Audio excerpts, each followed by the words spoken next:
నమస్తే కిన్నెరా గారు. ఎలా నమస్తే అండి. ఉన్నారు? I'm good. మీరెలా ఉన్నారు? ఐయామ్ గుడ్ కిన్నెరా గారు.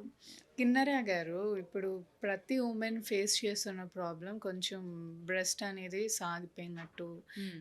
కరెక్ట్ షేప్ లేనట్టు ఉంటుంది. రైట్. రైట్. కొంతమంది జిమ్‌కెళ్ళి మెయింటైన్ చేసుకునే వాళ్ళు చేసుకుంటారు. రైట్. ఈ ఆఫ్టర్ డెలివరీల తర్వాత హ్మ్. కావచ్చు, మీకు హ్మ్. తెలియంది ఏం కాదు. రైట్. రైట్. కొంచెం అలా ఉంటుంది. రైట్. అలాంటి వాళ్ళకి సర్జరీస్ వల్ల హ్మ్. బ్రెస్ట్ అనేది ఫిట్ చేసుకునే హ్మ్. అవకాశం ఉందంటారా? డెఫినెట్‌లీ అండి. ఇప్పుడు ఇందులో 2 టైప్స్ ఉంటాయి. సపోజ్ బాగా చిన్నదిగా ఉన్న వాళ్ళకి అంటే ఆగ్మెంటేషన్ చేస్తాం. అంటే హుహు. ఇంప్లాంట్స్ పెట్టి గాని, బ్రెస్ట్ ఇంప్లాంట్స్, సిలికాన్ ఇంప్లాంట్స్ పెట్టి గాని, లేదా లైపోసక్షన్ చేసి వాళ్ళ బాడీలో వేరే దగ్గర ఎక్కడైనా ఫ్యాట్ ఎక్కువ ఉన్న చోట లైపోసక్షన్ చేసి, అదే ఫ్యాట్‌ని ఫిల్టర్ చేసి ఫ్యాట్ గ్రాఫ్టింగ్ అంటాం. బ్రెస్ట్‌లో ఆ ఫ్యాట్‌ని ఫిల్ చేస్తాం.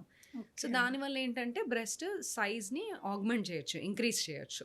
ఇది ఇంక్రీజ్ కావాలి అనుకున్న వాళ్ళకి. చాలామంది ఏంటంటే సైజు పెద్దగా ఉండడం వల్ల బరువుగా ఉండి వాళ్ళ భుజాల నొప్పి, మెడ నొప్పి, చేతుల నొప్పితో చాలా బాధపడుతూ ఉంటారు. అండ్ ఇంకొక రీజన్ ఏంటంటే బాగా సాగిపోయి ఉండొచ్చు. ప్రెగ్నెన్సీ వల్ల కానివ్వండి, మల్టిపుల్ ప్రెగ్నెన్సీస్, ఫీడింగ్ చేయడం వల్ల, బ్రెస్ట్ ఫీడింగ్ చేయడం వల్ల, లేదా మాసివ్ వెయిట్ లాస్, సడెన్‌గా వెయిట్ లాస్ అయిపోయి ఆ బ్రెస్ట్ అనేది షేప్ అవుట్ అయిపోయి సాగింగ్ అవుతూ ఉంటదనమాట. యెస్. యెస్. సో, ఇలాంటి రీజన్స్‌లో ఏం చేస్తాము అంటే, మనము బ్రెస్ట్ సైజ్ ఎక్కువగా పెద్దగా ఉంటే రిడక్షన్ సర్జరీస్ చేస్తాం.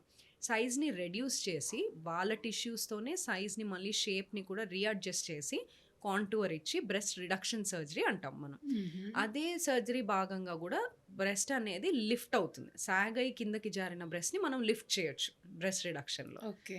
ఇంకొకటేంటంటే కొంతమందికి కాంబినేషన్ జేయొచ్చు.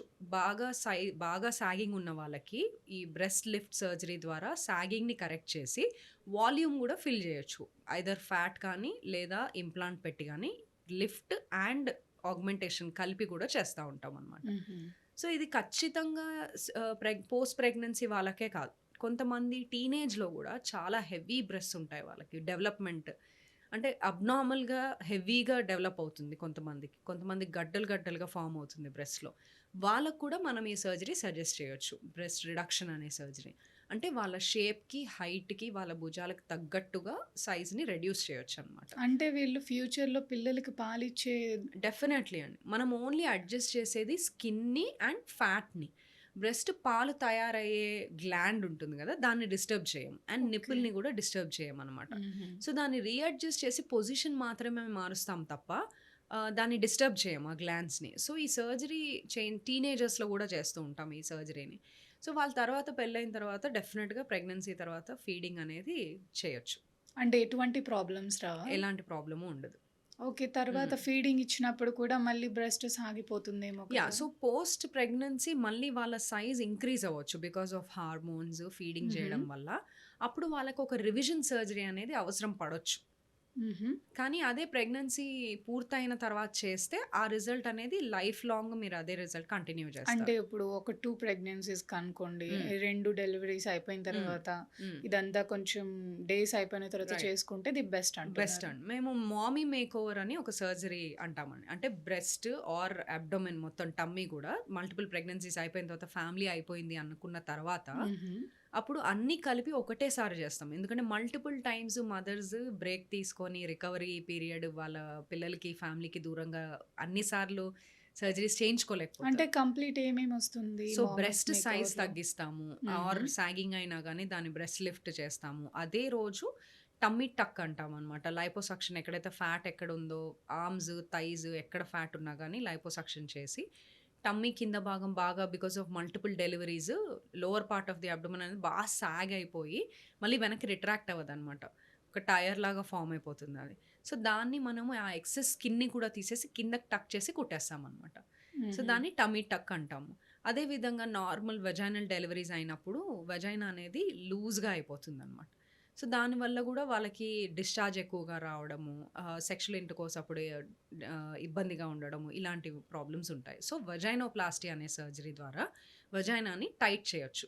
ఓకే. ఓకే. హ్మ్. సో ఇలా మల్టిపుల్ ఒక మదర్‌కి ప్రెగ్నెన్సీ వల్ల బాడీలో వచ్చే చేంజెస్ అన్నీ గూడా మళ్ళీ మనం కరెక్ట్ చేసి ప్రీ ప్రెగ్నెన్సీ స్టేట్‌కి తీసుకురావచ్చు. అంటే ఇది ఇన్ని ఇయర్సే ఉండాలి ఈ సర్జరీకి అని ఏమైనా ఉంటుందా డాక్టర్ గారు? అదేం లేదండి. పోస్ట్ ప్రెగ్నెన్సీ ఎవరికైనా చేసేయొచ్చు. ఎవరికైనా యెస్. చేసేయొచ్చు. హ్మ్. ఏమన్నా రెస్ట్ తీసుకోవాలి అనేది ఏమైనా ఉంటుంది సో ఇందులో? ఏదైనా సరే మనకి 2-3 వీక్స్ డౌన్ టైమ్ ఉంటుంది. సో హుహు. ఒక సర్జరీ చేయించుకున్నా 3-4 సర్జరీస్ కలిపి చేయించుకున్నా మనకు అదే రికవరీ పీరియడ్ ఉంటుంది. So that and is the benefit అనమాట మదర్స్‌కి. అన్నీ కలిపి ఒకటేసారి చేసుకుంటే వాళ్ళు రికవరీ పీరియడ్ వాళ్ళకి సేవ్ అవుతుంది. ఓకే. ఈ సర్జరీస్ తర్వాత అసలు డైట్ ఎందుకు చెయ్యాలి? మీకు రిజల్ట్స్ లాంగ్ లాస్టింగ్‌గా ఉండాలి అంటే డైట్ అనేది ఫాలో అవుతే బెటరు. డయట్ అంటే స్టార్వింగ్ చేయమనో, పస్తులుండమనో కాదు. హెల్తీ ఫుడ్ తినడం. మీరు సర్జరీ చేయించుకున్నా, చేయించకపోయినా ఎవరికైనా సరే హెల్తీ డైట్ తీసుకోవడం అనేది మ్యాండేటరీ. ఎక్సర్సైజ్ చేయడం అనేది మ్యాండేటరీ.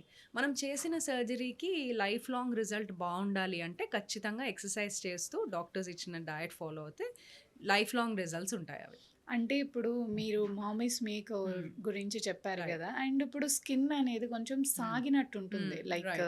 ఈ స్ట్రెచ్ మార్క్స్ అయి హ్మ్. వచ్చేస్తూ ఉంటాయి రైట్. బాడీ మొత్తం. మరి రైట్. దాన్నెలా రెడ్యూస్ చేస్తారు? సో జనరల్‌గా స్ట్రెచ్ మార్క్స్ అనేది లోవర్ పార్ట్ ఆఫ్ ది అబ్డోమెన్‌లో వస్తాయండి. పొట్ట హుహు. కింద భాగంలో ఎక్కువగా వస్తాయి స్ట్రెచ్ మార్క్స్. బికాజ్ అక్కడే బేబీ పెరిగినప్పుడు యూట్రస్ ఎన్లార్జ్ అయ్యి పొట్ట సాగుతుంది కాబట్టి అక్కడే స్ట్రెచ్ మార్క్స్ ఎక్కువగా ఉంటాయన్నమాట. రెస్ట్ ఆఫ్ ద బాడీ కంటే గూడా. ఓకే. సో మనం ఈ టమ్మీ టక్ సర్జరీ ద్వారా ఆ కింద పార్ట్ పొట్టలో కింద భాగం అంతా కట్ చేసి తీసేస్తాం అసలు. హ్మ్. సో దానివల్ల ఏమవుతుందంటే ఆ స్ట్రెచ్ మార్క్స్ అంతా తీసేసిన దానిలో వెళ్ళిపోతుంది. మనం డిస్కార్డ్ చేసేస్తాం అది. హ్మ్. కొన్ని స్ట్రెచ్ మార్క్స్ ఉండిపోతాయి. అండ్ ఈ అంబలికస్ కూడా కొంచెం పైకి షిఫ్ట్ చేస్తాం దాన్ని. బికాజ్ మనం ఆ కింద భాగం కట్ చేసి తీసేసిన తర్వాత పైంది కిందకి లాగి కుడతాం కాబట్టి ఈ అంబలికస్ అనేది బాగా కిందకి అయిపోతుంది కాబట్టి దాన్ని తీసి మళ్ళీ రీఅడ్జస్ట్ చేస్తాం పైకి. సో అంబలికస్ కింద ఉండే స్ట్రెచ్ మార్క్స్ పోతాయి మనం తీసేసిన టిష్యూలో.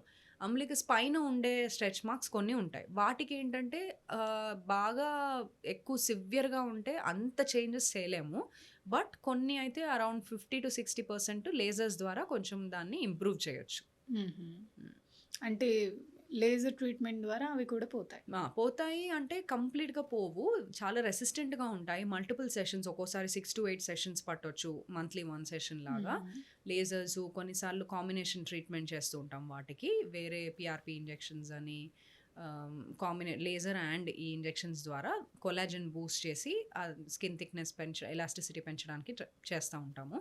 కానీ దానివల్ల గూడా అంత ఇంప్రూవ్‌మెంట్ ఉండదు స్ట్రెచ్ మార్క్స్‌కి.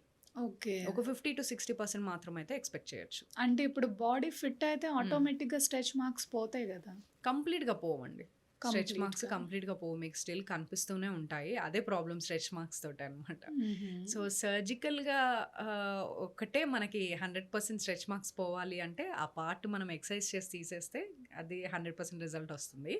బట్ ఈ లేజర్స్ ద్వారా ఏంటంటే ప్లస్ ప్రతి ఒక్క స్ట్రెచ్ మార్క్‌ని మనం కట్ చేసి తీయలేం సర్జరీ ద్వారా.